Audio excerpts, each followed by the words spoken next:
जय डुग्गर जय मां डोगरी दोस्तों। अज अस कुत्थे आए दे आं ओह् ते जगह तो तुसें नहीं सनागे, मगर साढ़ा अज इत्थे जिन्ने भी साढ़े डोगरा आर्टिस्ट ने ओह् सारे इत्थे मौजूद ने।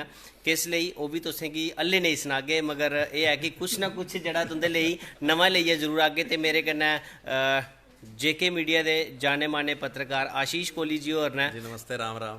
ते पिच्छे अमित कुंडल होर ने ते होर भी बड़ी सारी हस्तियां ने साढ़े कन्नै। ओह् बी भ्राऽ साढ़ा इक रुस्से दा ना ते ओह्दे कन्नै भी तुसेंगी मिलागे।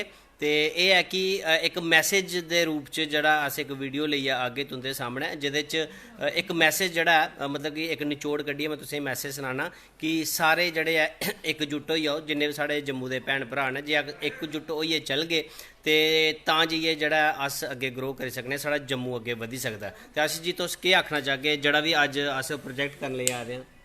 बिल्कुल, बहुत अच्छी गल। और मैं बड़ी बारी इस चीज़ उप्पर गल भी करना कि प्रोजेक्ट वो करो जिदे करियै अस लोग जेह्ड़ा है कट्ठे होचे, इकमुठ होचे। मतलब मैं हर बार एग्जाम्पल देना एक लकड़ी दे गट्ठे दी। बिल्कुल, अगर कल्ली कल्ली लकड़ी होग ते आराम कन्नै कोई भी तोड़ी सकदा है, अगर वो गट्ठा बनी रहोग ते कोई नहीं तोड़ी सकदा। ओहियो साढ़े सारेयां दा एक प्रयास है।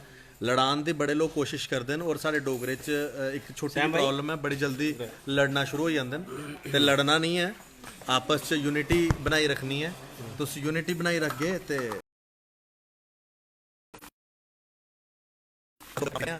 बाकी लड़ान वाले बड़े सारे लोग हैं। ते सैम भाई साढ़े कन्नै ने ते बड़ी जल्दी एक अच्छा प्रोजेक्ट जिहदे च एक बड़ा अच्छा पॉजिटिव मैसेज है।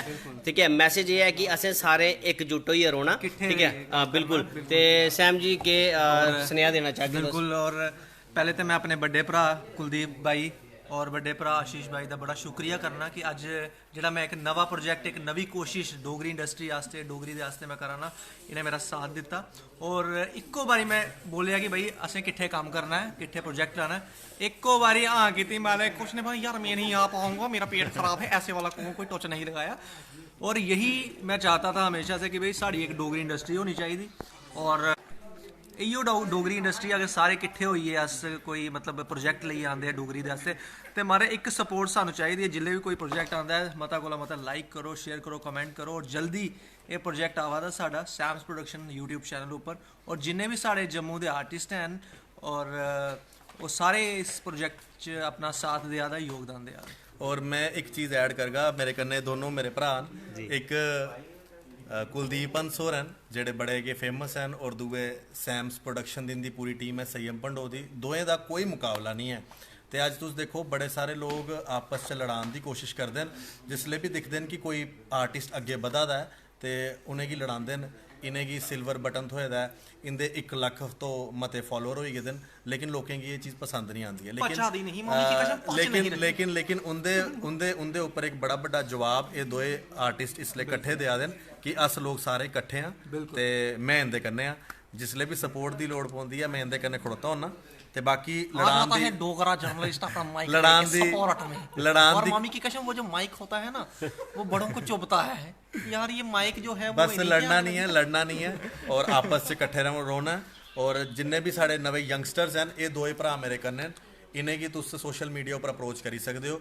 ये तुंदी हेल्प लई हमेशा खड़ोते न। ते बिल्कुल जी, बहुत बहुत शुक्रिया सैम भाई ते आशीष जी ते जेह्ड़े साढ़े कन्नै लाइव जुड़े। ते अस जेह्ड़ा है ये लाइव करने दा अज्ज मकसद गै इयो हा कि अस ये चीज़ तुसेंगी दस्सी सकै कि अगर अस अज्ज कट्ठे बैठे दे आं ते साढ़ा मकसद केह् है कि जियां अस कट्ठे बैठे दे आं ते तुस भी सारे कट्ठे रवा करो। ठीक है, और किश लोग जेह्ड़े शरारती तत्व होंदे न ओह् मतलब कि इक दूए दी अलग करने की कोशिश करते हैं। ऐसा नहीं करा करो, ये साढ़ा अपना जम्मू है, डोगरी साढ़ी अपनी है। ठीक है, साढ़ी धरती है ते इसी असें एक रखना है। इत्थों दे जिन्ने भी साढ़े अस तुंदे गै भैन भ्रा। एक चीज़ और ऐड करना, मैं एक दिन पहले भी लाइव उपर आख्या, पता नहीं कुलदीप जी तुस सुने कि नहीं सुनेआ, संयम भरा ने जरूर सुनेआ है कि साढ़े जम्मू दे जेह्ड़े आर्टिस्ट हैं, तुस लोग ऐसे कम्म नहीं करो कि वो जम्मू छड्डियै जान। अज साढ़े जम्मू दे लोग पंजाब इंडस्ट्री च जा दे न, कारण ये है कि तुस लोग उंदी लत्तां कट्टदे हो। प्लीज़ उनेंगी सपोर्ट करो और उनका मोराल जिन्ना होई सकदा बधाओ। तुसें कुछ नहीं करना, तुसें खाली इंदा वीडियो लाइक करना दोएं दा और सपोर्ट करना। दोएं दा जेह्ड़ा यूट्यूब चैनल है ना जम्मू दा डुग्गर दा बेटा कुलदीप हंस ते सैम्स प्रोडक्शन, दोनें गी सबसक्राइब करना और दोए ਜੰਮੂ ਦਾ ਨਾਂ ਰੋਸ਼ਨ ਕਰਾ ਦੇਣ ਹੁਣ ਖਾਲੀ ਜੰਮੂ ਚ ਨਹੀਂ ਸਾਡੀ ਇਹ ਕੋਸ਼ਿਸ਼ ਹੈ ਕਿ ਹੁਣ ਡੁੱਗਰ ਦਾ ਬੇਟਾ ਕੁਲਦੀਪ ਹੰਸ ਤੇ ਸੈਮਸ ਪ੍ਰੋਡਕਸ਼ਨ ਕਿੱਥੇ ਮਿਲੀਏ ਜ਼ਿਆਦਾ ਕੋਲੋਂ ਜ਼ਿਆਦਾ ਪ੍ਰੋਜੈਕਟ ਲਿਆਣ ਕਿੱਥੇ ਬਿਲकुल ਲੋਕਾਂ ਦੀ ਬੜੀ डिमांड ही हमारे कमेंट आते हैं वो भाट साहब लगाओ ना वो ए मम्मी टच लगाओ ना तो अब वो जो है ए मम्मी और वो भाट साहब मम्मी कृष्ण इकट्ठे टच लगाएंगे और अब इजाजत चाहते हैं हमारे सपोर्ट करो फुल सपोर्ट करो और जय डुगर जय मां डुगर जय मां डोगरी ते बिल्कुल साड़ी तुंदे कोल सिर्फ इन्नी गै गुजारिश है कि अस तुंदे लेई बैठे दे हां तुंदे लेई एंटरटेनिंग वीडियोस या अपने कल्चर दी प्रमोट करने रिलेटेड वीडियोस या आशीष जी और न्यूज़ वाले लेई आंदे न अस तुंदे लेई तुंदी सेवा च अस लगातार लगे दे रहोगे बस तुंदा सपोर्ट असें गी चाहिदा ते उस सपोर्ट लेई तुस केह् करी सकदे हो जेल्लै भी साड़ियां सैम्स दी वीडियो या फिर जेके मीडिया दी कोई भी वीडियो न्यूज़ आंदी है ते मते कोला मता लाइक कमेंट ते शेयर जरूर करा करो ते हुण तुंदे कोल लैने इजाजत मैं ते आशीष जी और जाने कहाँ गए